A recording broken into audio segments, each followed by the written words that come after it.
10th of December 2025. We have Councillor Allison, Councillor Anderson, Councillor Barker, Councillor Bradley, Councillor Brogan, Councillor Brown, Councillor Archie Buchanan, Councillor Matthew Buchanan, Councillor Kalikis, Councillor Carmichael, Councillor Chalmers, Councillor Clark, Councillor Convery. We have apologies from the Provost. We have Councillor Corbett, we have Councillor Cowan, we have Councillor Cowie, we have Councillor Devlin, Councillor Dewar, we have apologies from Councillor Donnelly. We have Councillor Equi, Councillor Fagan, Councillor Faulkner, Councillor Ferguson. I'll just check if we've got Councillor Ferguson-Miller. We don't seem to have Councillor Ferguson-Miller. We have Councillor Frame. I have apologies from Councillor Fulton. We have Councillor Gowland. We have Councillor Gray. I have apologies from Councillor Hamilton. We have Councillor Handybode. I'll check if we've got Councillor Horn. We don't seem to have Councillor Horn. I have apologies from Councillor Horsham. We have Councillor Hose. I have apologies from Councillor Johnson-Dempsey. We have Councillor Keat, Councillor Kerr, Councillor Lambie, Councillor Lennon, Councillor Lockhart, Councillor Logan, Councillor Loudon, Councillor Hugh MacDonald, Councillor Marsh, Councillor McCallan, Councillor McClymont, Councillor McCreary, Councillor Leslie MacDonald, Councillor McDougall, Councillor McGeever, Councillor McLachlan, Councillor Nelson, Councillor Nugent, Councillor Ray. I'll check if we've got Councillor Razak. Thank you, Councillor Devlin. We have Councillor Robb, Councillor Ross, Councillor Scott, Councillor Shearer, Councillor Thompson, Councillor Toner, Councillor Walker, Councillor Watson and Councillor Williams. And with that, I'll hand you back to the Deputy Provost for today's business. Thank you, Susan. Item 1, declaration of interest. We noted that there is one standing order. Sorry? There are no declarations. There is obviously no, but there is a urgent bit of business that we will deal with at the appropriate time from Councillor Cowan, and I think it's got to be circulated. A note here, Councillor Equi is likely to declare interest in item 5. Is that correct? Yes? She's not indicated. She's not indicated, right? Okay, we'll see if she does. Right, so no other declaration of interest. We're going to item 2, minutes of previous meetings, page 5 to 14. I ask if people have read this and ask if there are any members want to agree this or any comments. I think there might be. Councillor Loudon, you want to say something? Good morning, everyone. Thank you, Deputy Provost. This is on page 11 and page 12, and it was on the motion on the review of West of Scotland Road Safety Forum guidance. Council, this was a motion to instruct officers to conduct a review on the suitability of the West of Scotland Road Safety Guidance for its purposes within our council area. The administration's amendment that was passed instead states that Council calls for the West of Scotland Road Safety Forum to be convened for the purposes of agreeing a review of its guidance. Deputy Provost had asked some further questions on this at the time because there was no indication of a mechanism how we might go about this, and it was the Chief Executive who'd come in at the time and offered an update at a later date. So I just wondered what actions have been taken since to reach out to reconvene the forum, and have we been in touch with other members of the forum since? Right. I'm going to ask David Booth to answer that, please. Thank you, David. Thank you very much, Chair. Thank you very much, Councillor Loudon. Yes, subsequently to that committee meeting, we reached out to the West of Scotland Road Safety Forum, and a meeting was convened of the Road Safety Forum about 3 or 4 weeks ago. What we've agreed at the forum is a schedule of meetings going into next year, the first of which is in January. That first meeting was about just getting people together. There's a schedule of meetings being arranged starting in January next year, and we've asked that this become an agenda item on that first meeting. That has been agreed that it will be discussed there, and we'll take matters from there on. Okay. Then can I ask then if we agree that the minutes correct record there? Thank you, thank you. Item number 3, minutes of the petition committee on pages 15 to 20. Can we agree this, the note there? Is that correct? People who were present at that meeting? Agreed? Right, thank you. Item number 4, minutes of risk and audit scrutiny committee, pages 21 to 26. Can we ask that this is note these minutes, please. Is that the correct note there? Yep. Okay, thank you. We now go on to item number 5, South Lanarkshire Local Development Plan, Evidence Report, page 27 to 32. And I'm going to invite Fraser Carlin to speak to this report. Fraser, thank you. Okay, thank you, Chair. Yeah, this paper relates to a formal stage in the production of the Local Development Plan, and this is the evidence report that was presented to the Executive Committee on November 5th, but which under the terms of the Planning Acts needs to be approved by Council. The Local Development Plan has been subject to presentations to members, progress updates to the Planning Committee since approval was given to begin work on it in 2023. And since then, our officers have been involved in consultation with communities, engagement with stakeholders and research into a whole host of relevant planning-related topics. The actual report stretches to around 1,000 pages, which we have sought to summarise in the report presented to members today, with links to all the documents and hard copies available to view in the members' library. The evidence report does not set policy, but it flags up some issues that we have evidence in our research and consultation, premised around topics and themes that are set in the National Planning Framework. If approved by Council today, the documents will be submitted to the Scottish Government, who will appoint a reporter who will take around 6 months to assess the details that have been provided and hopefully provide us with the green light to proceed a development plan. We will then begin the call for ideas from landowners, communities and developers, which will take place in the first half of 2026, which will then be assessed against our evidence and our infrastructure needs. The outcome of this will be included in a new development plan, which will also be presented to Council for approval in late 27, early 28, before seeking Scottish Government ratification. So I hope that the paper, the relevant links and the recommendations set out in the paper today are acceptable to Council, and that formal approval is given for the submission of the South Lanarkshire Local Development Plan evidence report to the Scottish Government. Thank you. Thank you. Could I invite any questions on that there? I think we have a few. Kirsten Robb, Kirsten, go ahead there. Thank you, and thanks for the report as well. I think the approach on placemaking and open space strategy to recognise the importance of those two things are good. I realise those are two things that are work in progress, but I wanted to ask, at the moment, with the status of the evidence report, what processes are currently put in place or planned to ensure council housing development sites take a placemaking approach and take cognisance of the open space technical report? Thank you. Yeah, in response to that, Councillor, we do have our existing local development policies. We work very closely with our housing colleagues in terms of the development of sites, like the identification of sites which come through the Strategic Housing Investment Plan, which is obviously the investment framework, and then we can provide advice in terms of what would then be included in planning applications that come forward. The consideration of the planning applications themselves are matters that are then presented to the planning committee, but they have to be cognisant of the existing development plan policies that we have as well. And the proposals, are the policies that will emerge through the local development plan will add to that, and there'll be a more updated version around that as well. But yeah, any proposals that come forward must conform with the existing local and national development plan policies. Okay. Okay, I think I've got Councillor Alison. Alec, go ahead, please. Thanks, Provost. I'm not sure there's a question in here. It's just my usual point, Fraser. It's 1,000 pages, I'll admit. I have not read them in total. But what I think is important is the situation we have in the rural area at the moment, and hoping that the report reflects that. There is almost a cap on development in the rural area. Looking at the current guidelines, they're very specific as to what is allowed, and that is not helping the rural area. The other thing that it's doing is highlighting to many of the locals that point, and therefore, although I don't suppose it's bothered that the amount of communication I have with myself, that has to be happening to the officers as well.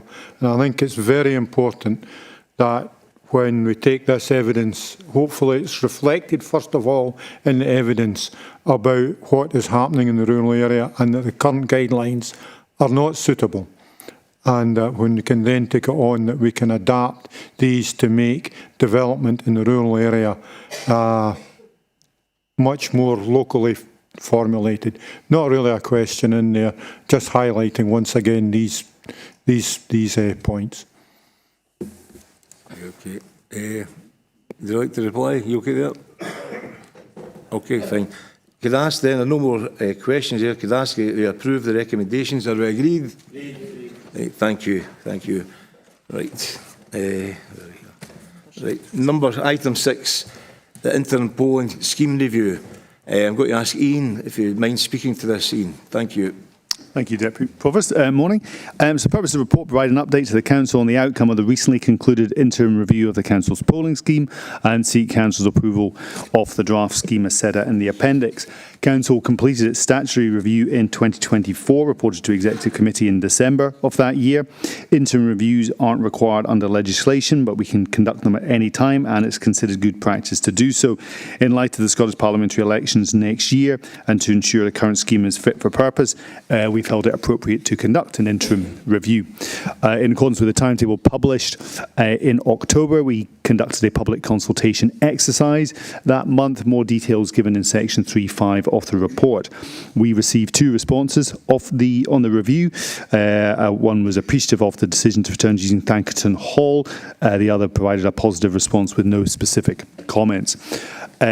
Further to previous reports to Council, since the completion of the statutory review in 24, Boundaries Scotland have completed their second review of constituencies and regions of the Scottish Parliament. The effect of this on South Lanarkshire is briefly summarised at 4.6 through to 4.8 of the report. In terms of proposed changes to the scheme previously approved, SL 163, we're proposing to use Mackenhill Primary School, Trinity Parish Hall having now closed. We're picking up the omission of 4 polling districts, which is covered at section 4.4 of the report.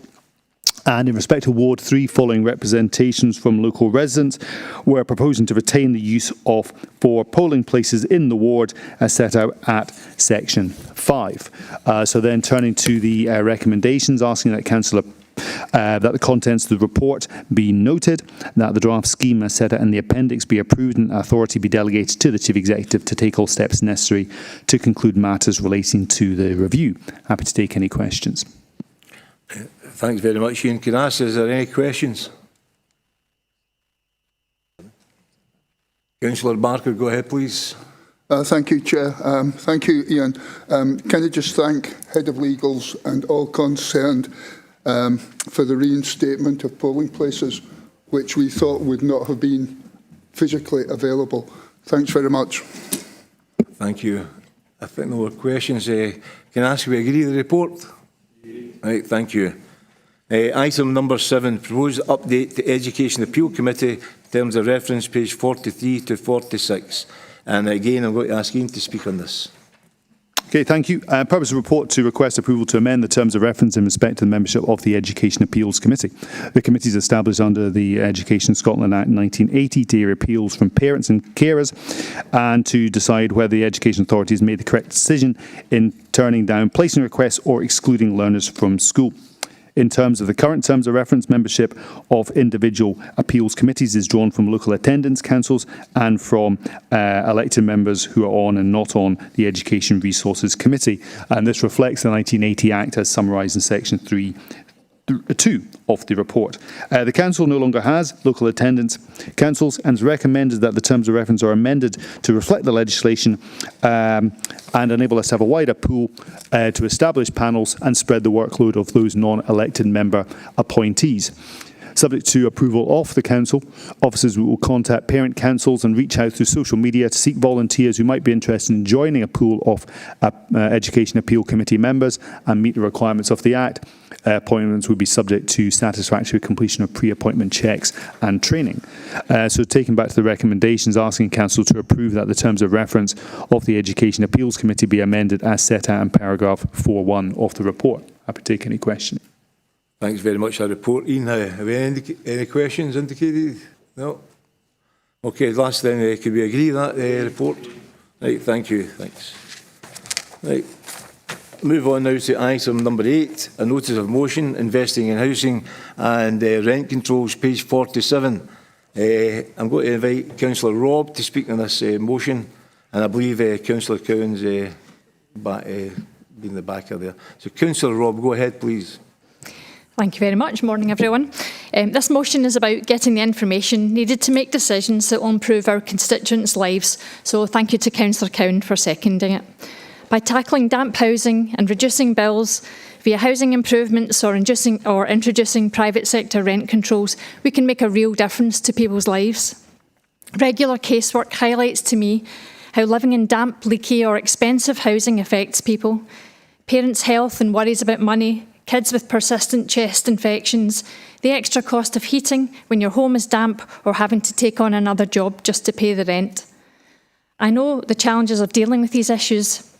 Mixed tenure housing, staffing and funding constraints, increasing adverse weather and the repairs backlog. But I also know staff are committed to helping as much as they can, and so am I. With the recent passing of the housing bill, we now have more impetus and opportunities to take action. Please support this motion so we can get the information we need to use all the tools in the box, new funding, retrofit and private rent controls. Thank you, all to help our constituents. Thanks for that there, and I understand Councillor Cowan, is it, backing this? Yes. Seconding the motion, yeah? Yep. Thank you. Can I ask members any questions, observations? Excuse me, I've a short... Sorry. Thanks, Deputy Provost. Pushing ahead there. Thank you. I'm very pleased to second Councillor Robb's motion today and thank her for bringing these important issues to Council's attention. While it's important to invest in the addition of new build homes to our council stock, it's equally important that existing council stock is modernised and maintained to the highest standard, not only for the comfort and safety of our tenants, but to ensure longevity so that these homes remain viable for many years to come. I'm particularly keen to see the full implementation of Awab's law, named after Awab Ishaq, who tragically died aged just 2 after prolonged exposure to mould in his home in Rochdale. And I'm delighted to note that the new Scottish legislation, which will hopefully be implemented in March next year, will apply to both social and private landlords. The detailed costed reports requested in this motion will be invaluable to the Housing and Technical Resources Committee, providing comprehensive information that should form the basis for decision making in the years to come. And I ask Council to support the motion. Thank you. Thanks very much for that. Could I ask the members any questions? I think we have a few, have we? Councillor McLaughlin, go ahead, David. Thank you very much, Deputy Provost. We're quite happy to accept the motion, but I would like to say that it's probably not that necessary to have a motion. Any member who feels that there's any issue they'd like to discuss at committee, they're more than welcome to make an approach to officials and ask that an item be put on the agenda. So on that basis, I'm quite happy to support this motion, Chair. And with Councillor Cowan's indulgence, I could do the same for item 10 as well, just to save a bit of time, because we've got a long agenda ahead of us today. Thank you, Provost. Thank you, David. Thank you. Right, could I ask then, are we agreed then? Agreed, thank you. Okay, I'm going now to item number 9. Notice of motion, downsizing incentive schemes, page 49. I believe it's Councillor Cowan's got to speak in this motion, is that correct? Yes, thank you. Thanks, Deputy Provost. Everyone here knows that we're in the midst of a housing crisis and that the shortage of larger properties offering family accommodation for social rent in South Lanarkshire and throughout Scotland is a serious issue. We also know that building homes takes time and it's both quicker and more cost efficient to buy back council stock. And while we have a successful open market purchase scheme, more needs to be done to satisfy the demand.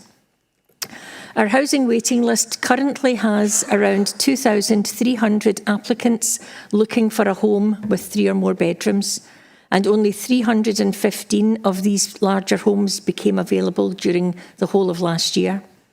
At this rate, it would take over 7 years to clear the list, and that's as long as no one else joins it. There's a lot of evidence telling us that families living in temporary accommodation or overcrowded conditions are impacted more than most.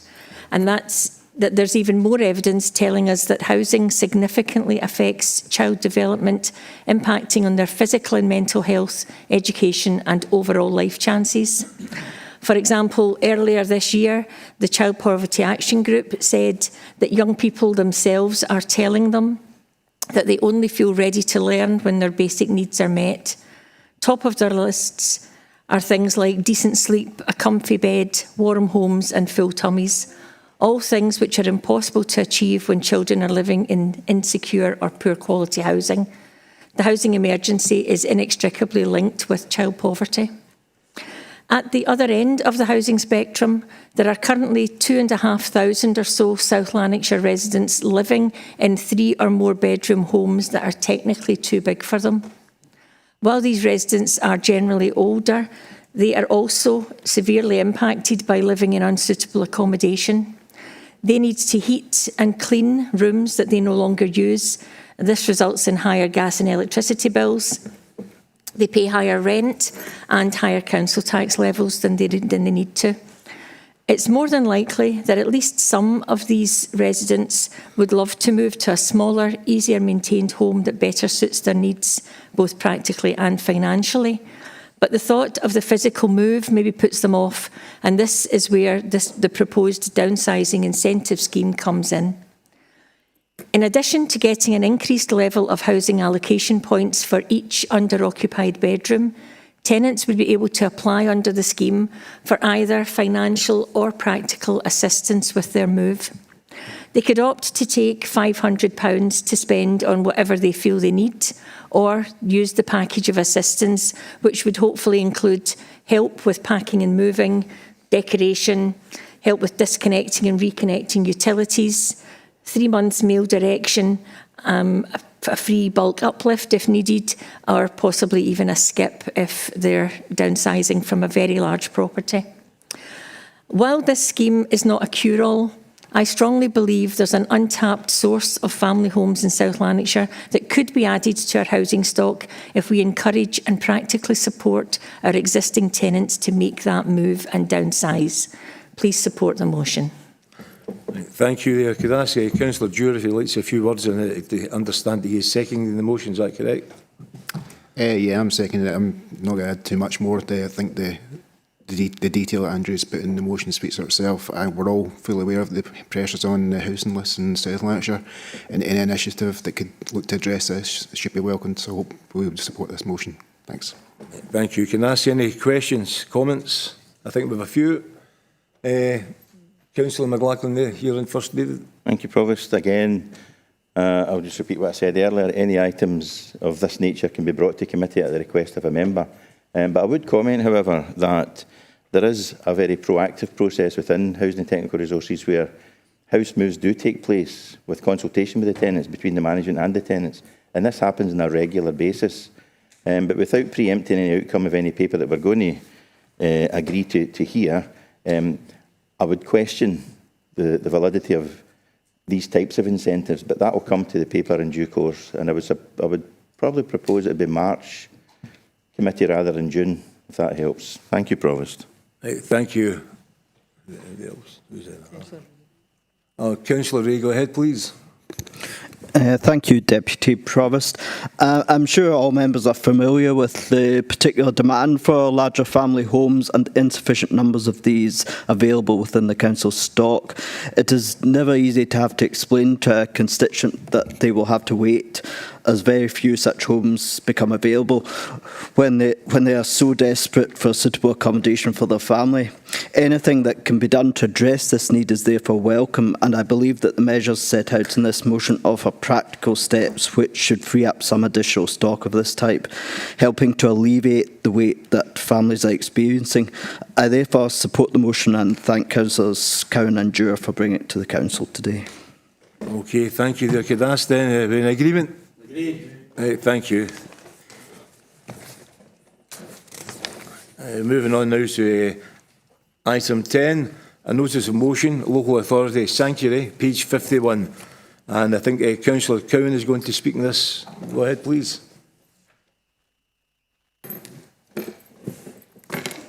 Thank you. Thank you, Deputy Provost. Unfortunately, there's no escaping the fact that racist and bigoted rhetoric is on the increase. It used to be in Scotland, we saw this as a down south type of problem and that we weren't affected. However, in recent months, there have been dreadful scenes at hotels in Falkirk, Perth and Aberdeen where asylum seekers are being accommodated. More recently, right on the doorstep of my ward, there was a protest at a primary school fuelled by misinformation. Protesters believed that single male asylum seekers were being given free English lessons alongside primary school children. The lessons, which have been provided at the school for many years, are in fact for the parents of children enrolled there. This is just one example of the pervasive malinformation circulating online and in our communities. Quite frankly, anyone using primary-aged children to push racist and bigoted messaging needs to carefully consider their behaviour. Racism, whether loud and aggressive like the protests, or quiet and structural, is a reality, again, here in South Lanarkshire, as across Scotland. And it affects our neighbours, families, colleagues, and our young people. Becoming a local authority of sanctuary is not just a symbolic gesture. It's a promise that South Lanarkshire will be a place of safety, fairness and opportunity for all who seek refuge here as they flee situations that we can't even begin to imagine, including war, torture and persecution and trauma. Here in South Lanarkshire, we have a strong record of providing excellent resettlement and integration support through accommodation, education and employability, most recently stepping up to accommodate people from Ukraine and Afghanistan. I'm sure that our application to City of Sanctuary UK, the umbrella body, to become a local authority of sanctuary would be well received. When we welcome people into our communities thrive, become more skilled, more connected and more understanding of one another. Sharing language, food, sports, music and traditions are beneficial for all of us and encourage community cohesion and strong integration. As councillors, we have a unique leadership role which is particularly important at this time. The decisions we make influence our public services, including schools, housing, health and all aspects of community. Members of our community are currently feeling anxious and uncertain, and we are uniquely placed to respond. Sanctuary status requires us to challenge discrimination, bias and misinformation. It pushes us to ensure our services are fair and accessible and that anti-racism is built in. Training, guidance and partnership working are core parts of sanctuary commitments, helping our teachers, social workers, housing officers and frontline staff to respond to inquiries with confidence and compassion, which in turn will benefit every resident, not just those who have been displaced. Becoming a local authority of sanctuary is not a gesture or war on words. It's about practical steps that ensure people are safe, and it's about rejecting the politics of division and choosing the politics of dignity for all. I believe that as elected members we have a duty to show leadership in this matter, and by becoming only the second accredited local authority of sanctuary in Scotland, after Perth and Kinross, where there was cross-party support on the issue, it will send out a loud and clear message that South Lanarkshire is not only against racism, but provides sanctuary. Standing up against racism is not about political loyalty, it's about basic decency, and I ask you, Council, to support this motion. Thank you. Thank you. I believe it's Councillor McDougall's got to second that. Would you like to say a few words? Hi, I don't intend to add anything. I fully support the sentiments expressed by Councillor Cowan, and I'm more than happy to support the motion and second it. Thank you. Right, thank you. Can I then ask any comments or observations? Pardon? Councillor McGeever. Much, Deputy Provost, for that. Councillor Cowan and Councillor McDougall's motion certainly one the Liberal Democrat group can support. We fully believe these principles are fundamental in any decent society. They're common sense and they're entirely in keeping with the values that communities like ours have long held dear. This is a worthwhile restatement of our commitments, and in the lead up to Christmas, when kids across our communities will be performing the Nativity story, it happens to be a very timely one as well.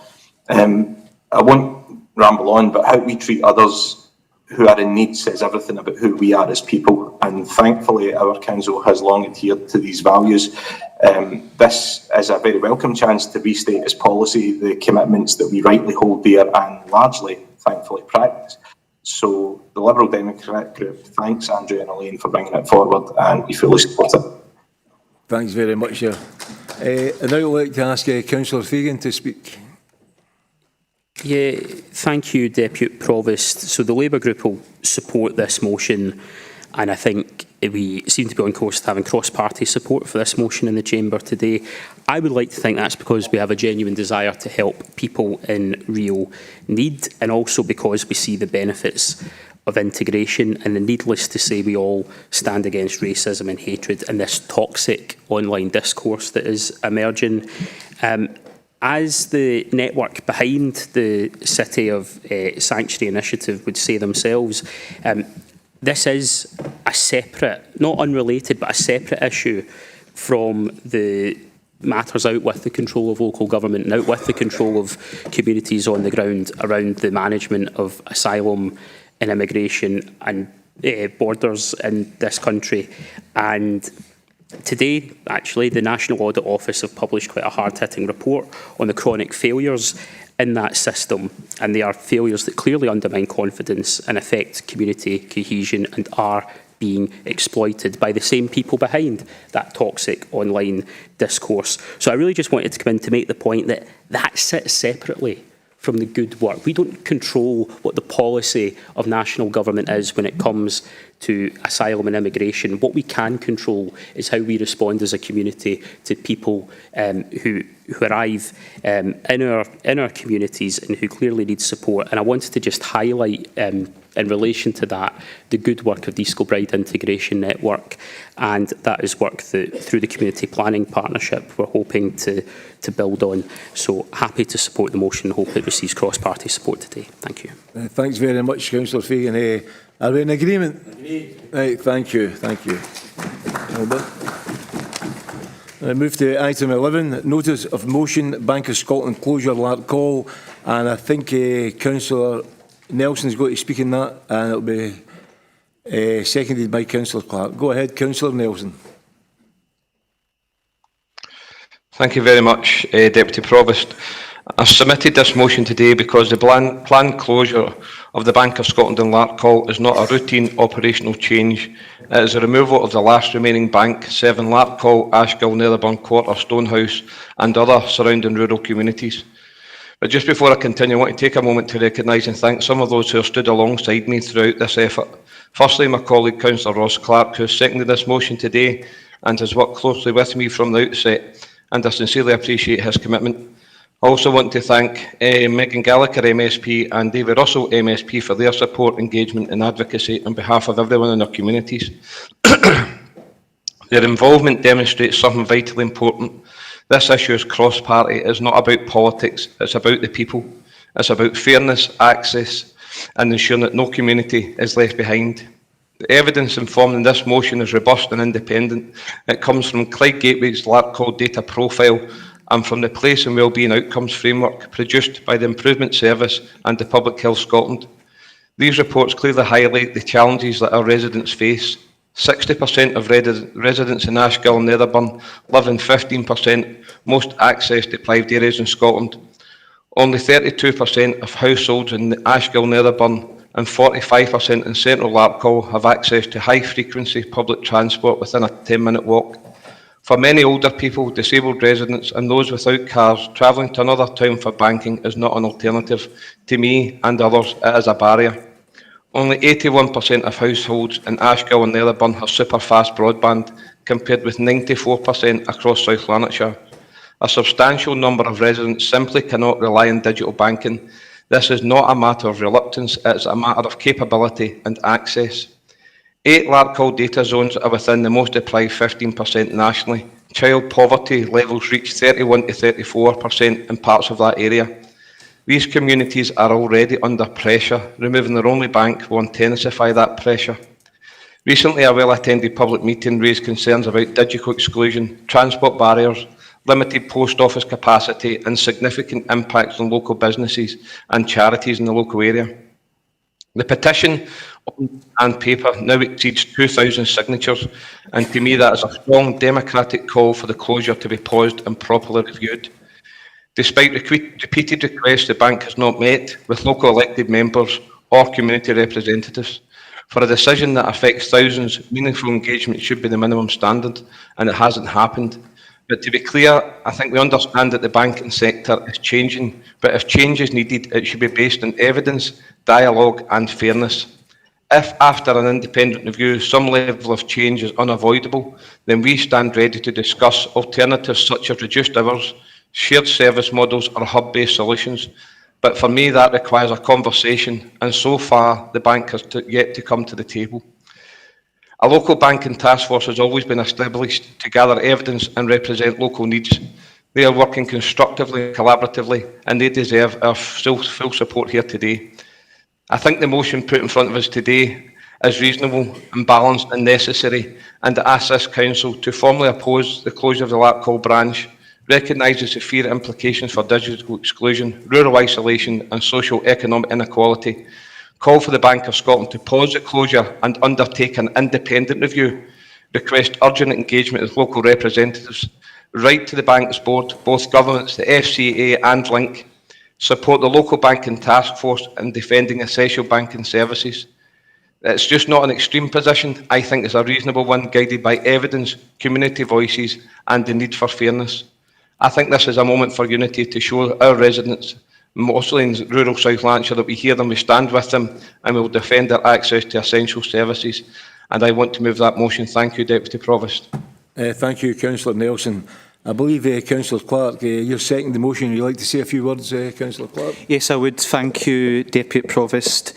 I wish there wasn't a need to be seconding this motion.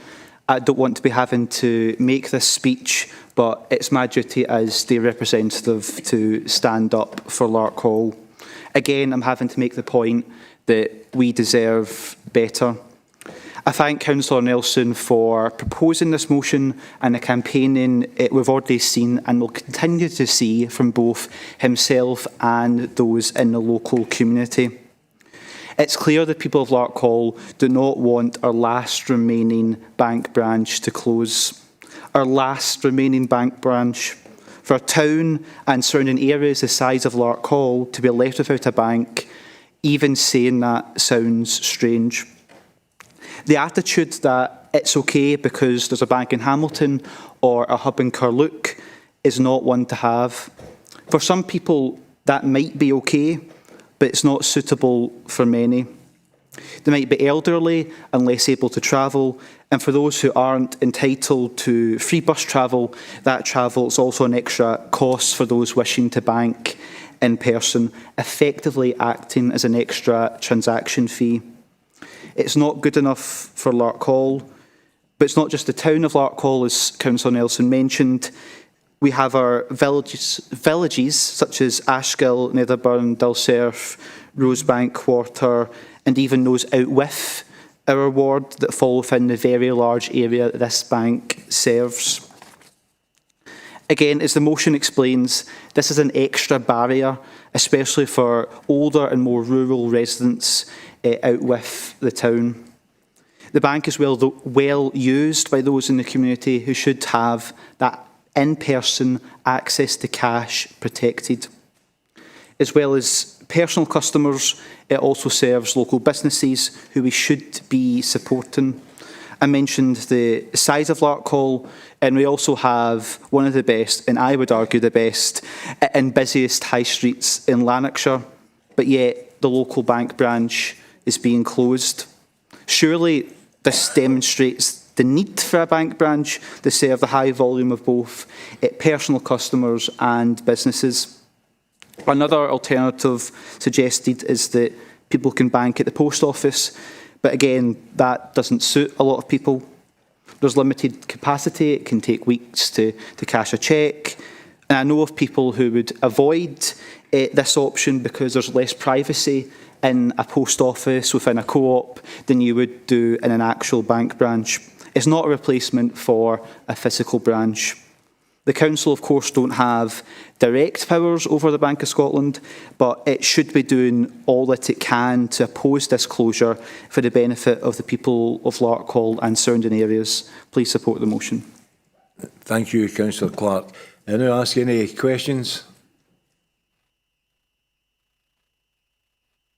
Councillor Fagan, go ahead, please, Councillor Fagan. Thank you. I just wanted to briefly make a contribution because I'm conscious that the motion does request that I write to the Bank of Scotland urging their immediate engagement. I'm more than happy to do that and more than happy to confirm that the Labour Group will support the motion today. I'm pleased to see that there is such cross-party support. Indeed, I understand from Councillor Carmichael there was a demonstration in Larkhall last week. And also, I wanted to just highlight that I have been in contact with both Davy Russell and Imogen Walker MP, who has outlined to me the steps that she's taken to challenge some of these decisions that Link appear to have reached, and indeed I think is supporting constituents with a complaint to the Ombudsman about how that has been handled.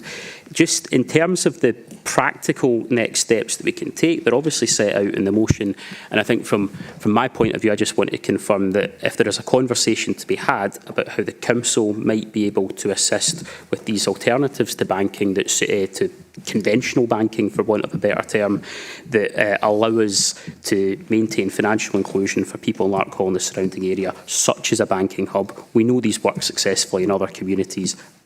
I'm struggling to see why we can't do this in Larkhall, and I'm happy to offer what practical support I can to help achieve a better outcome. Thanks. Thanks very much, Councillor Fagan. I think we've got a couple of other names here. Councillor Nelson, go ahead.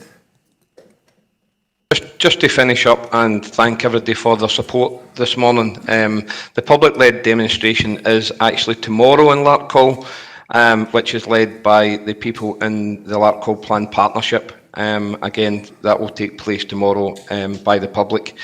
I think just to thank Joe and the Labour Group as well for supporting this motion, and it does show that we do need to work together to get the best outcome, and it's not just for Larkhall, it's all those surrounding rural communities as well. So thank you very much, Provost.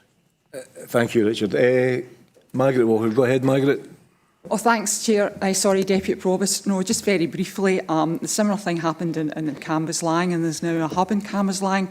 But as a broader point, the banks have been closing all over the country, and they seem to be completely unaccountable.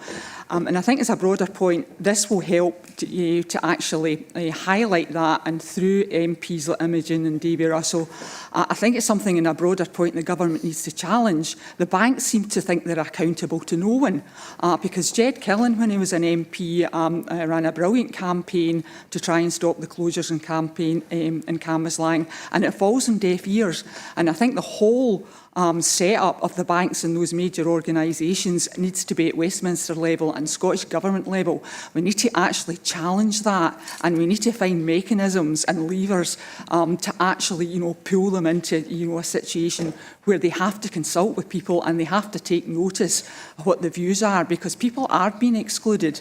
They're being digitally excluded. There's businesses that are suffering because we don't get the same level of service, albeit the hubs are excellent.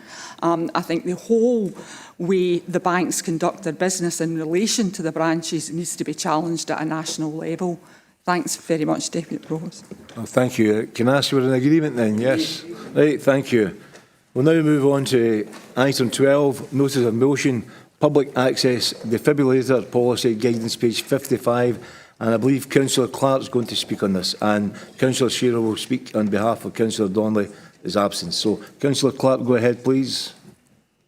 Thank you, Deputy Provost.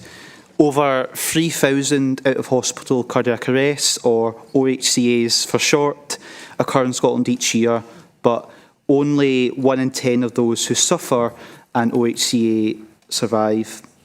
That's 9 out of 10 who sadly don't make it, more than 90% losing their lives. That's a frightening statistic.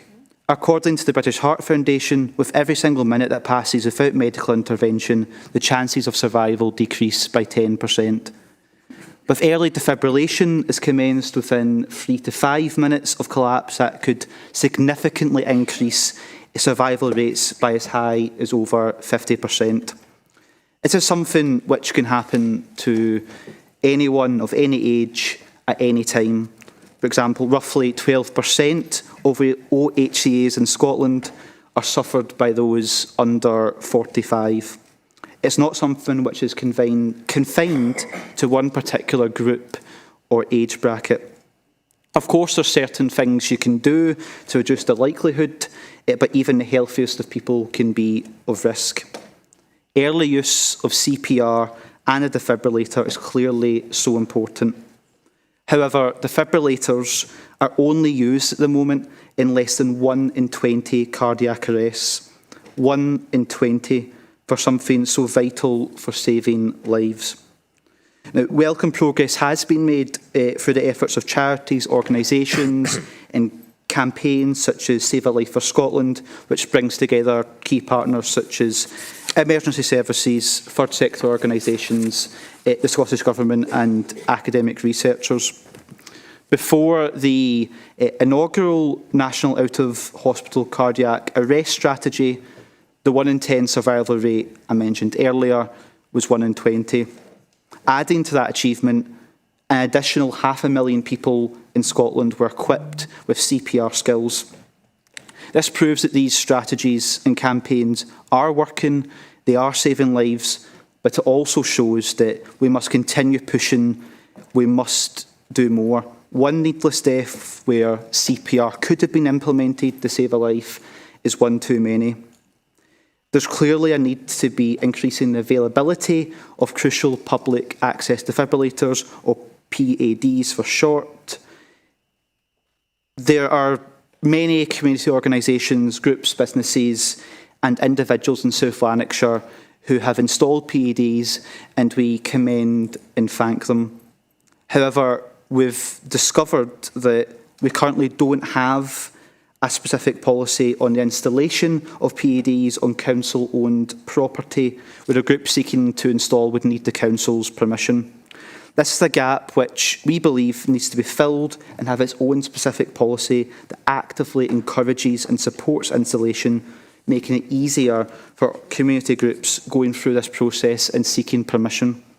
Other councils have taken this step. In 2023, Aberdeenshire Council reviewed and published their policy to support the installation of community-owned and operated PADs on the outside of appropriate council-owned property, similar to what we are proposing today. Although the policy is directed at council-owned property, it being within the council's control, of course, they also have general advice which applies to non-council-owned property on processes for communities, including requesting, funding, purchasing, installation and registration, and that's pulling together information from other sources such as British Heart Foundation and the Scottish Ambulance Service. We believe we should be doing similar. I'm not saying this motion will solve the problem of lives lost to cardiac arrest, but surely anything which makes the process easier and encourages the installation of these life-saving devices is a good thing. Please support the motion. Thank you, Councillor Clark. Could I ask Councillor Shearer, David, do you want to say anything to add to that? You're seconding this motion, is that correct? Thank you, Deputy Provost. Yes, I'm standing in for Councillor Mary Donnelly, who sadly can't be with us today because of family bereavement. I'm happy to second this motion. These machines are vital and should be readily available, and they save lives. That's the basic message here. They save lives.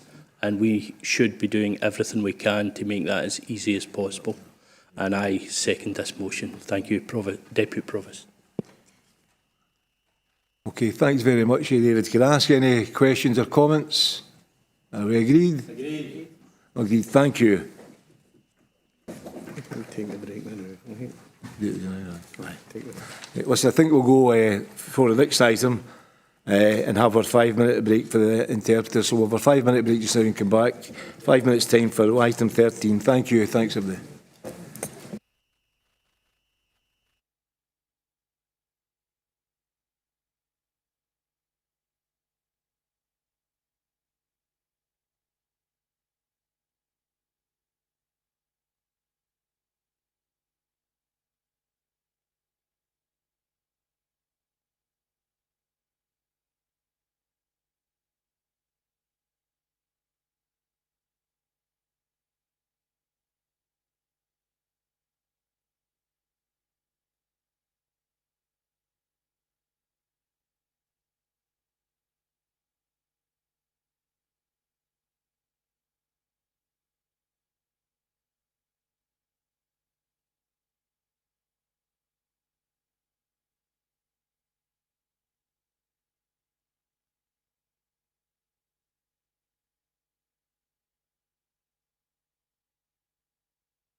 Thank you. If everybody takes their seats, we're ready to resume. Still a wee bit, we're going through quite good, but there's still a few bits of business here.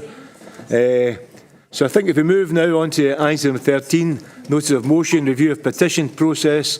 I think Councillor Clark's going to speak to this. It's backed up, but seconded by Councillor Frame. Councillor Clark, go ahead, Ross. Thank you again, Deputy Provost. Democracy is why we're all here. People making a choice of who represents them and make the decisions that impact their day-to-day lives. This is true for all spheres of government, but particularly as councillors in local government, local democracy is something which we should especially hold dear, something which we should safeguard, but something which we should always be seeking to strengthen. We're proud in the SNP to have introduced the Petitions Committee in the previous term, underpinned by the principle of local residents having the ability to influence decision-making on matters which affect them and their communities. We elect councillors every 5 years, and the public can change the decision-makers and decide they no longer want whoever it may be representing them.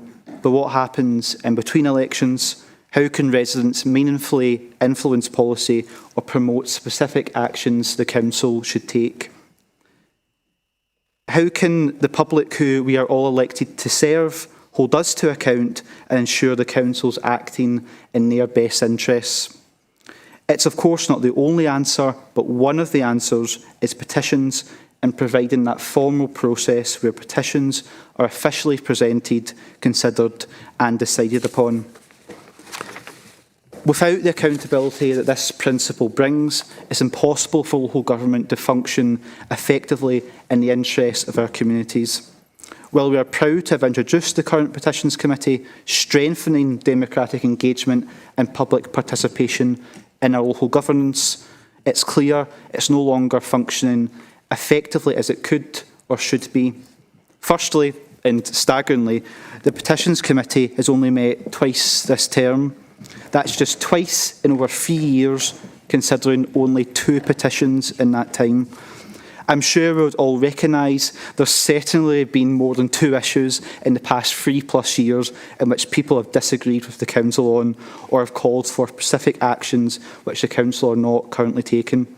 It's clear something isn't working. So what's wrong? Why is there so few petitions submitted and accepted? Is it not widely promoted enough? If I search on the council's social media channels or on The View, there's practically no mention of petitions which I can find. I certainly didn't come across any mentions naturally. If you were to Google petitions, you would come across the popular sites most people would go to, such as change.org or parliamentary petitions. Now, we see more petitions that go through the likes of change.org and other sources that aren't our system, but there isn't an official route for them to be presented to a committee for decision. Now, that may be useful to apply political pressure. For example, if I remember correctly, I do understand there was a petition from the Lanarkshire community which was presented to the council leader on the leisure centre, which amongst other things ultimately led to a successful outcome. That's just one example that shows the real value of petitions, showing tangible community support for a particular cause. But that petition didn't come to a committee, and we need to assess how we can encourage that official process while still maintaining that element of political pressure and accountability. Another aspect is perhaps restrictive criteria and petitions being submitted but not accepted as valid. But I know Councillor Frame, who is seconding our motion, it will expand on that. These are things which should be considered in a review of the petitions process, which we're proposing today, with a view to expanding democratic engagement. We need to let people know this is an option available to them, but also ensure it's a meaningful option with a clear route to influencing change in South Lanarkshire and in local communities. It's clear improvements can be made, so we should seek to make them. Please support the motion. Thanks very much, Councillor Ross. I believe we've got a second there. Councillor Frame, you like to say a few words there? Yeah, thank you very much, Deputy Provost, and I thank my colleague Councillor Clark for bringing this motion to the Council today. As elected members, one of our duties is to be a voice of all our constituents and all residents in South Lanarkshire. We regularly act as a conduit between our constituents and council departments. One way in which we can do this is to enable our constituents to voice their concerns via the use of petitions. In my own ward, a recent petition attached over 1,000 signatures, but this had absolutely no impact on the serious issue to which it related. The petition was on the back of a consultation. As such, it was deemed as not valid. As elected members, we should be assisting our constituents to voice their views in any ways possible. Due to the high number of signatures on this petition, we can't believe that people see a petition as an easy way to voice their concerns. We should therefore be using these petitions in tandem with a consultation and use these as an effective communication tool between our constituents and the Council. Myself and my SNP colleagues would urge this Council to stand by those who had elected them, approve petitions as part of a consultation and support this motion. Thank you. Thank you, Councillor Frame. I think we've got somebody. Yeah. Councillor Brown. Robert, go ahead, please. Yes, thanks very much, Chair. Liberal Democrats were strongly in support of the setting up of the Petitions Committee. Indeed, at the invitation of the then Council leader, I chaired the group that sort of established the thing in the first place. Now, we therefore strongly support the idea of having a further look at it. Though I would make one cautionary note to be careful about what you wish for. Because I remember when we had a petitions committee in the Scottish Parliament, there was one guy that basically made a career out of writing petitions, and you ended up, I think, with about 10 petitions coming from this guy, one a week over a period and all that. You've got to be very careful about that. And I'd be interested to see the debate, if you like, on the point that Councillor Frame makes about the overlap between consultations and petitions, because I do think we've got to be careful we don't, if you like, sidetrack the formal process that we're using here in some other way. There's an argument to be had on that one. I don't pretend to have the answer to it at the moment. I do think we should be having a look at it. Petitions are the most basic form of democracy. Way back, it was petitions to the king and all that, if you like, established people's rights in that connection. So I do think it's worth looking at. The Petitions Committee certainly hasn't attracted as many petitions as we thought, and people use petitions as both a method of getting something on the agenda, which is an important aspect, but as you touch on also of making, if you like, political support for a petition as well. So these things I think have to be looked at. So the motion I think is timious. I'm strongly in support of it. Let's see what comes out of it. But I do think there are some debates on the details to be had as we go forward on this one. Okay, thanks very much, Robert. Thank you. Are we in agreement? Agree. That's great. Thank you. We now move on to item 14. Notice of motion, maintenance of safe walking routes to school, page 59. And I believe it's Councillor Frame to speak in this motion and seconded by Councillor Loudon. Councillor Frame, go ahead, please. Thank you, Deputy Provost, for allowing me to speak on which many on these benches feel is an important issue. I'd like to thank those interested parties for their attendance online today. And unfortunately, due to the adverse weather today, they're not able to come to the chamber. This motion and my speech now are not to relitigate the mileage requirements for school transport. It is, however, to ensure that routes deemed by this council are safe and in fact. I'd like to focus on an issue that has arisen in my own ward in relation to those having to walk from Sanford to Straven Academy. The route has been deemed safe, but this assessment was undertaken during reasonable weather conditions. Those conditions are now gone and will be for some time. Not long ago, I was sent a video of this safe route. After a period of heavy rain, the pathway was akin to a river. The water was flowing that fast that when it hit defects in the pavements, it looked like rapids. This is a route that we are expecting children as young as 11 to walk on. They wouldn't just need waterproof clothing, they would need a boat. I'm happy to share this video with any members at the close of this meeting. Then at the first cold snap, the pathway was full of black ice, resulting in numerous falls. This was unacceptable on its own, but is nothing compared to what happened with the road running next to the route. A car recently slid on black ice, turned 180 degrees and ended up in the other opposite lane. Thankfully, no other vehicle was travelling at this location or at this time, as the incident could have been much worse.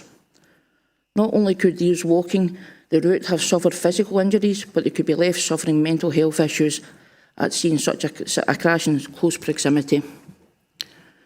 The route receives no gritting or snow clearance and is not deemed a major arterial route, nor does it have public transport using it.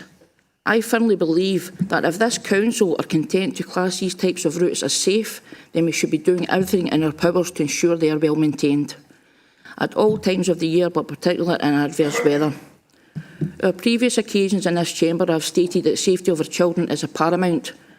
One of the most important things we can do as an elected member is to ensure the safety and well-being of children. This is why I and my SNP colleagues support this motion and would urge you to back this. Thank you. Thanks very much, Councillor Frame. And I believe, Katie, you're second this, so you'd like to say a few words there. Thanks very much. Thanks, Deputy Provost. Council, I'm very happy to second Councillor Frame's motion today, and I would like to thank her for bringing it forward and thank officers who I know have offered advice on it. Councillor Frame has been working very closely with some of our constituents on this matter, as you'll gather from her speech, and I know that some of them are watching online today, and they too should be commended for their persistence on this matter. Colleagues, at the last meeting of the Education Committee, I had asked a few questions around walking route maintenance. Let me reiterate that our SNP group is deeply disappointed that the administration did not support our calls at the last full council to review the West of Scotland road safety guidelines to check their suitability for our purposes here in South Lanarkshire, although I look forward to hearing more about the reconvened West of Scotland Forum in the new year. The original West of Scotland guidelines, which we're therefore currently working to, state that faults on walking routes would be expected to be picked up by normal inspection procedures, and of course the guidelines do not consider the presence or absence of lighting as a decision factor.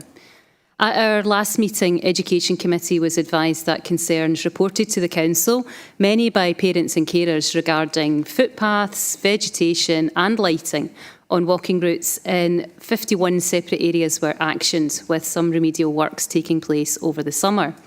I did ask for a list of that 51 areas, and I think it's important that that could be provided to us. I know that I'd certainly passed on concerns about part of a route in my ward and was advised that work was scheduled, and I'd thank officers again for that. What we're asking for today, Council, is essentially a tidy up of where we are. The collective guidelines on walking routes that we're still working to say one thing. Our practice as a council has quite rightly been a bit different. There have clearly been good examples of communication between education, roads and grounds where concerns have been raised and action has been taken, and that's great to see. Some of this action is not going to be one-off. With vegetation, for example, of course, well, quite simply, it's going to grow back after it's been cut back. And when issues are identified, whether it's from a parent, a young person, elected member, another party, or indeed through an inspection, we have been going further, and we should continue to go further than the absolute basics in the West of Scotland guidelines. This motion today is simply asking Council to agree that that's a sensible approach, it should be continued, and that it should officially be recognised as policy by passing this motion today. Thank you. Thanks very much, Councillor Loudon. Could I ask for any comments, observations? A couple of people there. Kirsten Robb, go ahead, please. Thank you. Just to congratulate my colleagues at the SNP for bringing this motion and to support it as well. It's a really important issue in my ward as well, and in many wards across the council as well, ensuring children can walk or cycle safely to school. This very week we've attracted some external funding in my ward to improve a safe route to school, to St Leonard's Primary, and the grounds and roads have been able to do that, and that was because it was in the grounds account, the path, so we also have to make sure that not just the roads department, but also the grounds and the housing department, which also have paths as well, get the funding they need to ensure these are maintained. So that's the reason why I'm supporting this motion, and would encourage the council to ensure that roads and housing and grounds also have the funding to ensure safe routes to school are maintained as well. Thank you. Thanks very much, Kirsten. Councillor Joe Fagan, please go ahead, Joe. Yeah, thank you, Provost, and I would thank the councillors for that made those constructive points around how we get people to school safely, and about the importance of maintaining our communities, maintaining our footpaths, maintaining our environment. And I have to say, on that, in that spirit, as the motion itself acknowledges, there is work here that is already in motion. I have observed in this chamber and in some of our committees that not all contributions have been quite so constructive. So please just allow me, Provost, to make the point that because of decisions taken by this administration, we have increased roads investment by £12 million, opposed by the SNP group. We've put in place a frontline first fund to back our grounds workers and our roads workers that has now risen to £5 million, opposed by the SNP group. We've agreed to review our approach to active travel, and that we've put in place a Safe Routes Fund as part of this year's budget, opposed by the SNP group. And can I say to the SNP group, if they want to see us invest more, and I do want to invest more, and if they want us to have a greater capacity to invest in our environment for all school children in all communities across South Lanarkshire, then maybe they could petition the Scottish Government to support fair funding for this council. Okay, thanks very much, Joe. Right, Katie Loudon, go ahead, Katie. Okay, thank you very much, Deputy Provost. To the Council Leader, just a very quick reminder of why this has been an issue that so many of us in this chamber have been contacted about, why officers have been absolutely overwhelmed, and thank you for all of their hard work on this issue, and that is because of a decision which was proposed and supported by the administration to remove free school transport from hundreds of pupils in South Lanarkshire.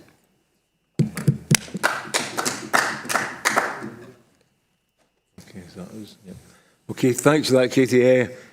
Right, can I ask we're in agreement then, yes? Yes. Okay, thanks very much for that. We'll now move on to item 15, a notice of motion, 16 days of activism to end gender-based violence. And I believe it was going to be Councillor Donnelly that was going to speak to this, so it's now going to be, I take it, Councillor Clark, are you going to do this? Sorry, Councillor Chalmers, then Councillor Clark.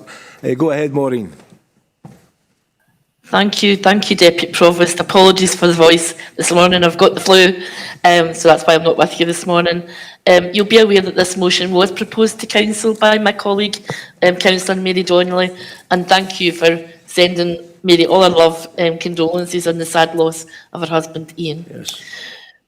The UN-led annual international campaign for the elimination of violence against women and girls started on the 25th of November and ends today on Human Rights Day. Just a few days ago, the World Health Organization and UN partners reaffirmed that violence against women remains one of the world's most persistent and under-addressed human rights crises. Progress to change this reality has been and continues to be unacceptably slow. In Scotland and here in South Lanarkshire, we are proud of our commitment and action being taken as framed by the Equally Safe Strategy and Delivery Plan, but we'll all be aware of the need to make much more progress. The recently published Police Scotland Performance Report for Q2 in 2025-26 provides a shocking reminder of just how much more we need to do.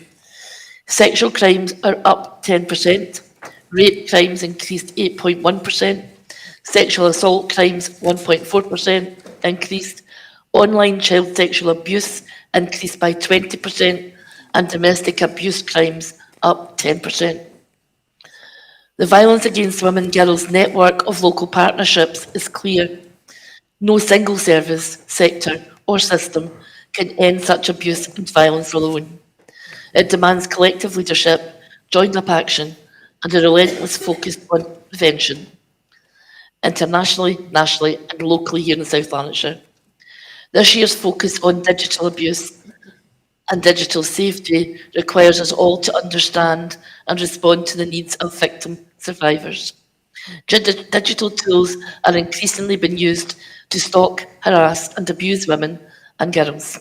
This includes image-based abuse, non-consensual use of intimate images, cyberbullying and online threats, online harassment and sexual harassment, AI-generated deepfake, such as explicit images, digitally manipulated images, and hate speech and disinformation on social media platforms. These acts don't just happen online, they often lead to offline violence too, such as coercion, physical abuse, and femicide. The harm of these can be long-lasting.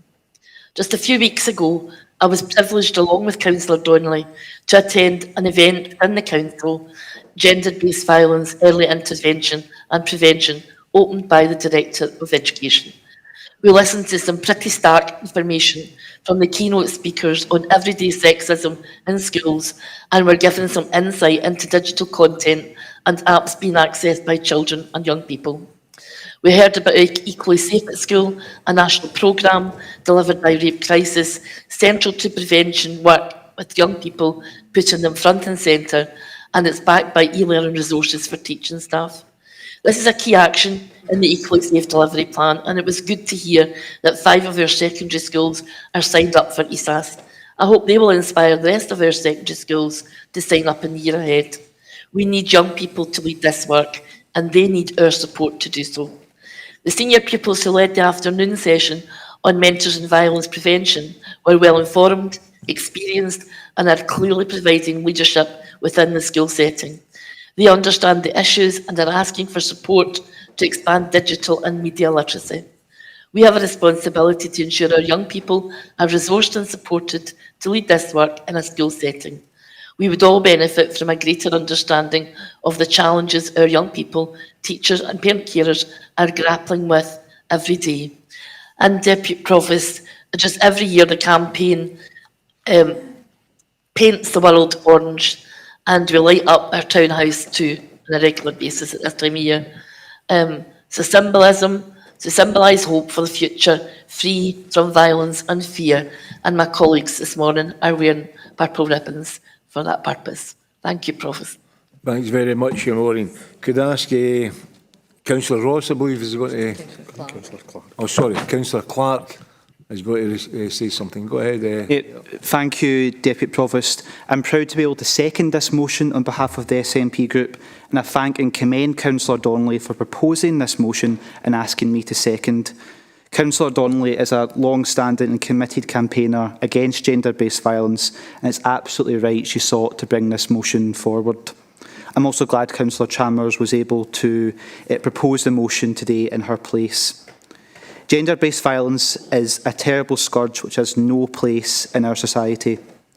I'm seconding this motion today as I believe it's important that men are outspoken against violence against women and girls. It's simply not good enough to be an inactive bystander.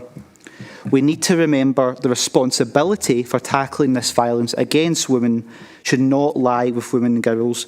The responsibility should lie with the men and all those who perpetrate this violence. There's a lot of focus on teaching girls to protect themselves, but perhaps more focus should also be placed upon teaching boys how to respect women in the first place. As recognised in the motion, the theme of this year's 16 days is to unite to end digital violence against all women and girls. There's some research that shows that around 38% of women and girls worldwide have experienced some kind of online abuse, with it more likely to affect girls and young women. It's one of the fastest growing forms of violence and abuse. Research by Women's Aid found that over half of the respondents experienced online abuse during the first year of the pandemic, when many of us were forced online. That's frightening, but unfortunately is a reality, and a reality we must confront. We're in an increasingly digital and online society. While, of course, that brings many benefits, it's clear that the internet is not always a safe space. The manosphere, so to speak, is gaining traction, manipulating young men, claiming to highlight the struggles of men, but instead simply promoting misogyny, which is rife online. The rise of AI in particular is fueling this violence, creating new forms of abuse and amplifying existing forms of abuse targeted at women. For example, 90 to 95% of AI deepfake videos are sexual images of women. But behind all of these statistics, and every statistic, are real women and girls. We must hold social media and tech companies accountable. We need to hold perpetrators accountable. We need to support survivors, and we need to invest in prevention and culture change. Please support the motion. Thanks very much, Councillor Clark. I'd like personally just to add away, as a former chair, equal opportunity, how important it is and how very current these matters still are. So thanks for that. Can I ask any comments or observations? Councillor Thean. Go ahead, Joe. Very briefly, on behalf of the administration, I'd like to just indicate our support for the motion, and also just to associate us with the comments that Councillor Chalmers made about Councillor Donnelly. And I have to say, the fact that this comes here every year is in no small part thanks to Councillor Donnelly, who's quite persistent in raising this issue. I suppose I just want to reassure the Council that in addition to this being raised every year here at South Lanarkshire Council, at the highest level in local government at COSLA leaders meetings every year at this same time of year, this is raised, and we mark the occasion. The other observation I would make is that this is the second time we've debated a motion in which the toxic online content has become a part of the debate and something that we have to stand against. So, as I say, I would be brief. I simply wish to associate the administration with the remarks that have already been made. Thank you. Thanks very much, Joe. Are we in agreement? Agreed. Right, thank you. Now, item 16, a notice of motion, Rutherglen 900, page 63, and I'll ask Robert Brown to speak in this motion, seconded by Councillor Cowan. Go ahead, Robert. Thanks very much, Provost. I guess I should start with a transparency statement to note that I'm chair of Rutherglen 900, set up to commemorate the 900th anniversary of the Royal Borough of Rutherglen in 2026, and to explain this as a cross-party motion, which I'm delighted to say is backed by my Rutherglen colleagues and friends, Andrea Cowan and Margaret Cowie. Now, it's a different sort of motion to the ones we've had before. This is not a motion of protest, it's a motion of celebration. And we've been working on this project since 2023, but it's somewhat alarming to see the days tick past towards the start of the non-centenary next month, when the launch event takes place in Rutherglen Town Hall on the 29th of January. We claim that Rutherglen is in fact the oldest royal borough in Scotland. This may be just bravado on our part, because I find it difficult to believe that Edinburgh and Stirling weren't granted royal borough status at an early date. But nevertheless, traditionally, there are said to be 4 contenders. Roxburgh, which ceased to exist in the Middle Ages, Wick, which claims an unlikely provenance back to 1066, when I doubt that there were such things as royal boroughs, Berwick, which has been part of England for 500 years and therefore doesn't count, and Rutherglen. The idea of royal boroughs was brought to Scotland by King David I, who'd been brought up in England, and he based the terms of his charters on the charter of my hometown of Newcastle upon Tyne. There's no extant Rutherglen charter from 1126, but it's referred to in a later charter of 1323, granted by Robert the Bruce. Rutherglen was in any event older than its junior sibling on the other side of the Clyde. Indeed, it's said that the builders of Glasgow Cathedral had to send to Rutherglen for experienced masons to help them build the thing. Rutherglen's status is attested by the fact that the Scots Parliament even met there in 1300. And later it's said that Mary, Queen of Scots, fled through Rutherglen on her way to exile in England after losing the Battle of Langside. There's an area called the Pants, allegedly because the horses of her army panted going up it. And in later years, a rampant Glasgow swallowed up a swathe of historic communities like Hillhead and Partick and Govan, but Rutherglen resisted the takeovers planned in 1891 and 1912, eventually succumbing in 1975 before escaping to the more benign embrace of South Lanarkshire in 1995. Now, you can explore the Rutherglen 900 programme on our website at rutherglen900.com, and we hope that many of you will take advantage, as will your constituents, to visit Rutherglen next year to take part in our programme of arts and culture, of music, community, sports, heritage and the environment. You can relive our folk song heritage from the days of Norman Buchan and Matt McGinn at the historic Town Hall, regenerated 21 years ago next year by this council. You can come to our book festival featuring local authors and the launch of a new history of Rutherglen, the first since Rutherglen Law in 1922, itself recently reprinted by the Heritage Society of Rutherglen this year. You can join our renowned Landamer Festival in June or come on a tour of the Royal Borough on a vintage bus from Glasgow Vintage Vehicle Trust, even if it does struggle a little bit to make its way up Fernhill Road. You can come to the Big Lunch Grow Fest put on by Grow 73, or the testimonial match, at least when we have a date for it, between Rutherglen, Glencairn and Clyde. Clyde was Rutherglen's senior team for nearly a century till it abandoned Shawfield to go on the road to Firhill, Hamilton and Cumbernauld. You can hear about our 900 bags of kindness, our 900 stories of faith, or our 900 origami peace cranes, not unrelated to earlier debates today. And you can join us in remembrance in November and see the work of the Royal Borough of Rutherglen Cenotaph Group as well. I hope you'll see our Rutherglen 900 banners up in Main Street or one of our 13 local communities. A spruced up Main Street thanks to much work being done by various parts of the council, by roads, by land services, by the Leisure Trust, by housing and tech, and indeed by the community payback team as well, on top of the huge input by libraries, museums and schools in particular. You might come across our logo or our mascot, Doogie the Pigeon, both developed by our talented primary school children with far more than 900 entries for each competition displayed in Rutherglen Library. Our programme has been developed by financial contributions from Clyde Gateway and from the Council, particularly the £400,000 contribution to the restoration of the bandstand and the support of Rutherglen 900 in this year's budget, for which we're enormously grateful to the Leader of the Council and to the Council generally for their support. So much for history and civilization and celebration. We live in a world where distances narrow, cultures flatten, global fashions predominate. This council is committed to the concepts of people and place. In a global world, recognition of and pride in local identity is important to people's sense of place, of security, of well-being.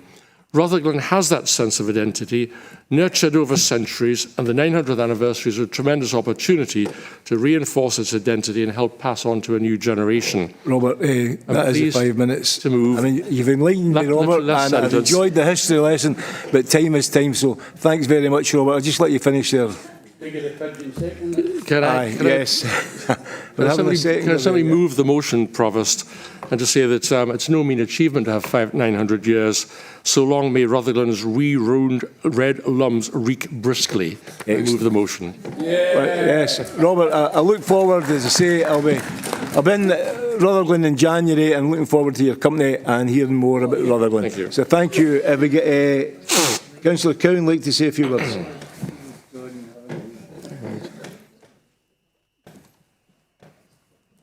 Thanks, Deputy Provost, and thanks, Robert, for the concise summary of Rutherglen's last 900 years. I was obviously just going to thank everyone involved. I also wish to just let everyone know that I'm on the steering committee for Rutherglen 900. And as Robert says, we've been meeting for over 2 years. And again, as Robert says, suddenly January is going to be upon us and it's going to be full steam ahead. So I would extend an invitation to everyone to come to Rutherglen next year and see what we've got to offer. I'd like to thank, in particular, although there's been lots of people involved, but I'd like to thank in particular Gillian Ring, who is the Deputy Head at Calderwood Primary School in Rutherglen, who has coordinated a fantastic schools programme with all of the primary schools involved. And it's a great achievement to get all of the schools involved. Usually there's the odd one that opts out, so she's managed to do that and pull it all together. And the stuff that's been done by the children is quite something. I'd also like to thank Robert for teaching me a new word, nonocentenary, which I'll now try and get into as many speeches as I can. And I'd also like to say that I'm very disappointed in the steering committee on one aspect, because I wanted to go and sample the wine from Rutherglen in Australia, but they wouldn't let me do that. So, but thanks very much to everyone involved, and maybe I'll get a wee sip of that wine at some point. Thanks very much. Thanks very much. We're in agreement then, yes? Right, thank you. Oh, sorry, Councillor Curry, want to say a few words? Thanks, Deputy Provost. Just wanted to come in and support Robert and Andrea. I don't want to elaborate, but to encourage all colleagues to come along to Rutherglen and see what's happening, and to congratulate the steering work and everything they've done. Thank you. Thanks very much, Margaret. I'm sure the colleagues will all be there. I say I'm going to be there in January, so with that, we'll move on to item 17, a notice of motion review of the management of trees. Councillor Fagan and then Councillor Brown will give us a brief history after that. Go ahead there, please, Joe. Thank you, Deputy Provost. I just want to start by recognising the huge pressure that ash dieback is placing on our frontline services, and perhaps also to recognise too the approach that's been taken to tree planting that the service are undertaking just now to mitigate the impact of that loss of tree cover. The motion is born out of something simple, and that's the number of these intractable and nuisance issues that we all receive in our caseloads associated with trees and branches, and a sense that the policy and guidance that is applied is not keeping pace with the nature of the challenge, and indeed that it hasn't been revised for some time. The issues are becoming more persistent due to adverse weather, and I have to say the underfunding of frontline services over a long period of time, something which we are taking steps to address, and something which I think councillors across the chamber may wish to consider over the coming months. The motion simply notes the community concerns that there are about the height and maintenance of trees, and in particular the increasing prevalence of over-mature trees across South Lanarkshire, and it asks that a review be undertaken, and that the review be taken forward and reported to the appropriate committee of the council. Thank you. Thanks very much, Councillor Fagan. Councillor Brown, you want to say a few words there? Yes, thanks very much, Provost. If I may, I'm very glad to support this motion on tree management. I don't know about other councillors, but tree issues are pretty high up my casework. Often we're talking about unplanned trees that began as seeds and twigs and now are 30 or 40 foot giants that dwarf the house, block the light, interfere with overhead wires or street lighting, shed leaves and debris onto gardens and patio. People are also worried, I think, about their safety and that of their property. And of course, as Joe touched on, we've got the problem of ash dieback disease and the challenges of the climate change thing with unstable trees whose foundations have been disturbed by excess flooding. Colleagues may be aware that after the January storm, the Council's Arbour team had in excess of 800 trees to clear away, which has impacted on other work ever since that time. There's an accepted priority, obviously, to plant more trees for all sorts of beneficial climate change and environmental issues, and to replace those lost through ash dieback disease. There's an interesting photograph of the leader with a crash helmet on, supporting some of the work this week in the View. And there's a need to steadily increase the rate of tree planting and tree replacement across South Lanarkshire as well, but it's got to be in the right places. And I think it's fair to say that it's also got to have public support and the tackling of issues that impact on people's lives and properties. So I think it's important we have a fresh look at all of this. There's also major financial challenges in this particular regard, but there's also opportunities. Increased and satisfying employment, that's one of the issues. A growing Arbour team where the potential for bringing in more apprentices is significant. Opportunity to take action against tree issues that affect the public, including a more preventative approach to that. Increase the diversity of native trees across our area and ramp up the tree planting. So it's a highly relevant area of policy, and I think that the review is very timious, and I hope the colleagues across the chamber will support it. Okay, thanks very much, Councillor Brown. Can I ask any comments, any questions? No, don't see any. Can we in agreement then? Yes? That's great. Thank you. Number I-team notice of motion, investment challenge paper, and I believe Councillor Fagan is going to speak to this, and Leslie McDonald seconded. Go ahead, Joe. Thank you, Deputy Provost. So the purpose of this motion is simply to take forward an item from the partnership agreement that the administration put in place. Now, the Council will know that we will soon come to agree a capital investment strategy when we decide our budgets, but the Council will also know that the content of that strategy will be dictated by the budget availability and the funding that we are able to draw down at the time. And I think it is clear that across the Council and across our communities there is clearly a level of ambition when it comes to investment that exceeds the level of funding available, and that's been the case over a number of years. It's also the case that that does not just apply to investment that the Council may wish to undertake. It is the case that as we look to our partners, that there are projects that the Council could rightly agitate for and rightly be a willing partner in, that we would encourage our partners to take forward. So this week, for example, we saw the completion of the electrification of the East Kilbride line. Now, that's not a council project. Parts of the project are council projects, but it's clearly a project that the council wish to see happen that would make a difference to the people of South Lanarkshire. And there are similarly, there are other projects that fall into that category as well, such as the potential extension of the Lark Hall line. The motion in front of the council simply asks us to agree that an investment challenge paper is therefore put forward, which challenges ourselves and our partners and potential funders to consider what projects we may be able to bring forward beyond what we necessarily have funding for in place at this point in time or over the space of the next financial year, so that should more funding become available and should progress on these issues be made, we are able to translate projects, we're able to take them off the shelf and turn them into realistic propositions. The motion proposes that the approach that we're setting out, which we don't think is all that novel, we think that there are examples of where this has been done well in our town centre master plans, our country park master plans, and I think very significantly the Scottish Government's previous approach to the infrastructure investment plan. The motion asks that we bring forward a challenge paper that sets out a series of options for the Council, our funders and our partners that would enhance South Lanarkshire but also contribute to those various plans that we have in place, which frankly are too numerous to mention on the face of the motion, though I've tried to list some. And crucially, that paper aligns with the ambitions that we have set out in policy terms, and that any pipeline of options and proposals that come forward is reported and agreed by the Executive Committee. And I think it is the kind of paper and the kind of challenge that we would want to keep under regular review. So I don't propose that this is a one and done paper. It is the kind of paper that I would propose we bring back to the Executive Committee to measure progress and also to update councillors as different funding streams become available.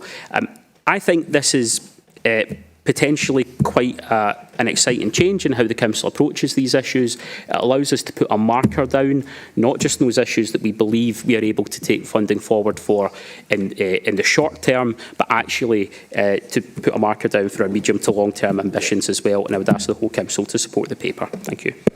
Thanks very much, Joe. I now ask Councillor MacDonald if she wants to say a few words. Leslie's second this. Thanks, Deputy Provost. I'm delighted to second this. I don't think I need to say much more. Joe very succinctly put forward this proposal, and please, I hope everyone sorry, choking on it. I have the flu. I hope everyone supports this. Thank you. Thanks very much, Leslie. Right, before any further, I believe there's an amendment to this, and I believe it'll be passed about. Is that correct? So we'll pass the amendment about there. It's Kirsty, I believe, yes.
Okay, colleagues, I know it's very brief there, but if we look through that, I've now got to ask Councillor Robb to speak in an amendment, and also Councillor Chalmers to say a few words on back up there. So, Councillor Robb first, would you like to speak there, Kirsty?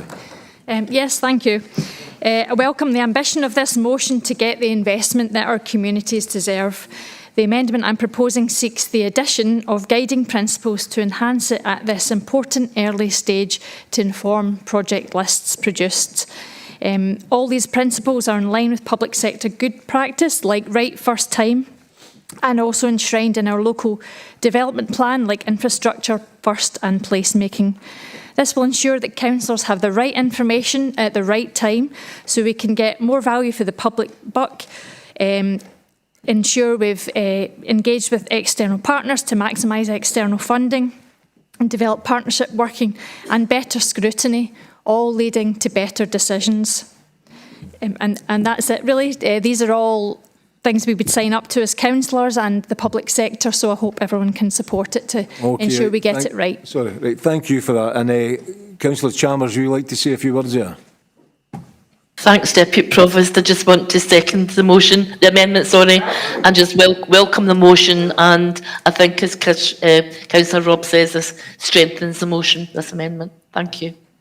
Right, thanks very much. I'll come back to you, Joe. What's your view there? You want to say anything? Or? Yeah, just briefly, I think the motion has been drafted. The motion has been drafted in such a way as to give our officials latitude when it comes to bringing together what is a new paper. It will be, as I said, reported to a committee at a future date, but I don't disagree with anything that is in the amendment, so I'm happy to accept it. Thanks very much, Joe. Anybody wishing to speak there? Councillor Shearer, go ahead, David. Yeah, thank you, Deputy Provost. Just to ask the mover of the motion a technical question. Obviously, this is not an idea of an extensive wish list, but can he inform us how he's going to take this forward and what mechanism is going to be used? As a campaigner to reopen Law Station for almost 30 years now, I take every opportunity to bring that issue forward, and I would hope that the Leader of the Council would listen sympathetically to my campaigning. Thank you. Thank you. Go ahead, Joe. I was waiting to see where Councillor Shearer was going with that question. Yes, I think the purpose in this paper is, as I said earlier, to set out that list of options, not just including the ambitions that the Council has when it comes to our own capital investment programme, but to that other capital investment, such as a new law station, that would help enhance South Lanarkshire.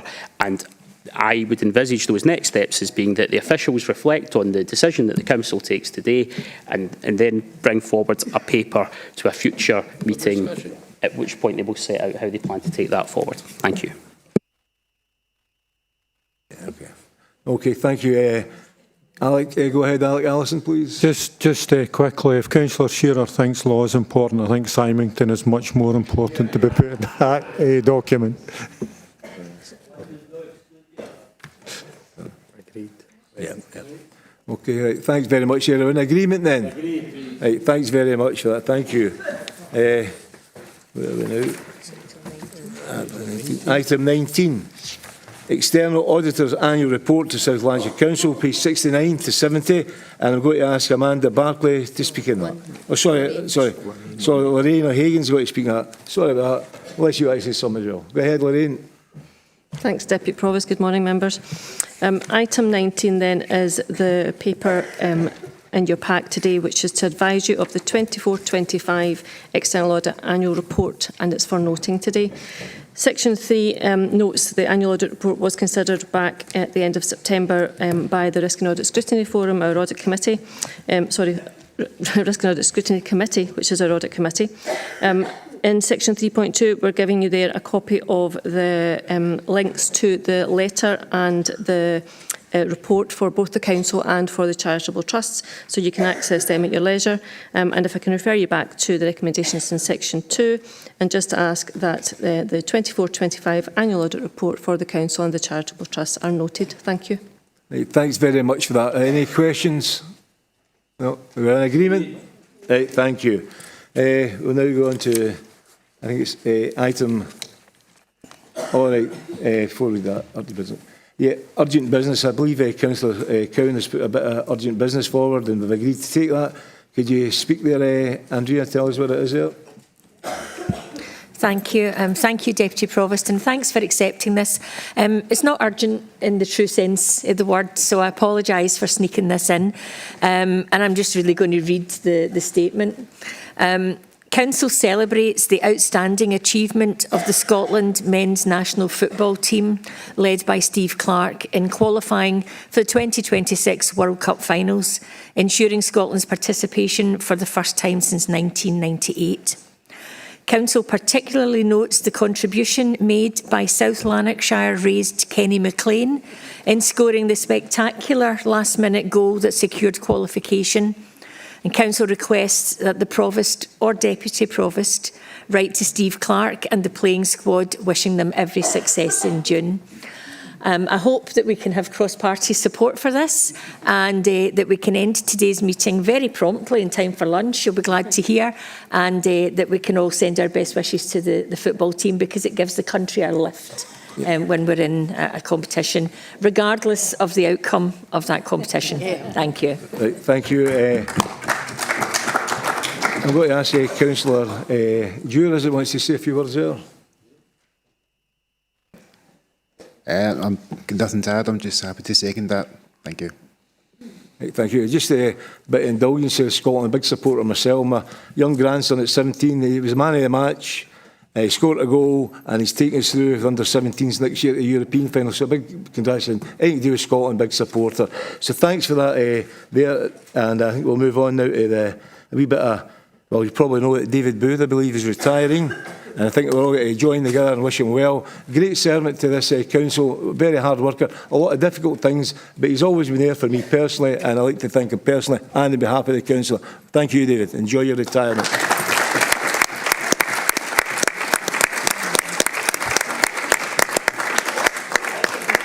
It's just coming to the close of the meeting here, but I'd like to...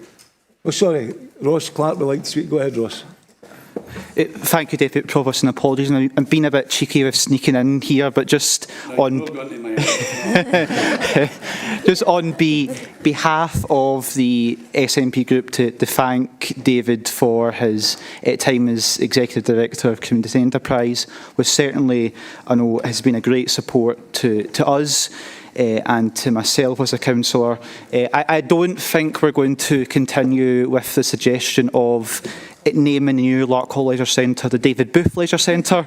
Perhaps we might go with a different name, but just on behalf of the SNP group to thank David for his time and wish him all the best for retirement. Yeah, well done. Robert, go ahead, please. Yes, thanks, Chair. As Chair of Community Enterprise, I'll have the opportunity to say some words about David at our next meeting, which will be David's last meeting. But I do want to say, if I may, that I think he's been a highly distinguished Director of Community Enterprise. He's always had a can-do attitude towards things, as I think most members of the Council have found. And he's made a major contribution towards the restructuring of the department and its focusing on economic development, on the town centre renewals and various other projects of that kind. I have to say, on a personal basis, I'll very much miss David's input and our weekly meetings. I'll also miss his style, but I'd like to wish him very much good luck in his retirement and the new things he'll be doing at that time. Thanks very much, David. Thank you. And Alec Allison, go ahead, Alec. Thanks, Deputy Provost. I just didn't want to be left out, David. I think I would concur with everything that has been said regarding the support that you give all councillors in trying to take things forward. What hasn't been mentioned, I think, is your time also as General Manager of the Leisure Trust, which was also very supportive. And I think we will miss you hopefully not too much, and we'll find someone who can be even more benevolent to us. But thank you very much for everything in your term, not just as director, but in all your time within the council. Thank you. Thank you. Thank you. And that might be the last one. Councillor Fagan, go ahead, Joe. Yeah, I'll not repeat what I said at the Executive Committee. I just want to, on behalf of the Labour Group and the administration, wish David very well in his retirement. And perhaps, since Councillor Clark's urging us to be cheeky at the end of a meeting, maybe also to urge our licensing board colleagues to reflect favourably on any late applications over the summer. Thank you. Thank you. I support that. Right, thank you. That's everybody there. I'd just like to now say close the meeting, and thanks for your attention this morning. It was really good in the behaviour, so thank you. And thank you. And I just like personally wish everybody a very Merry Christmas when it comes, and have a great time there. And I wish you all a very happy New Year. So take care, everyone. Enjoy yourself. Thank you.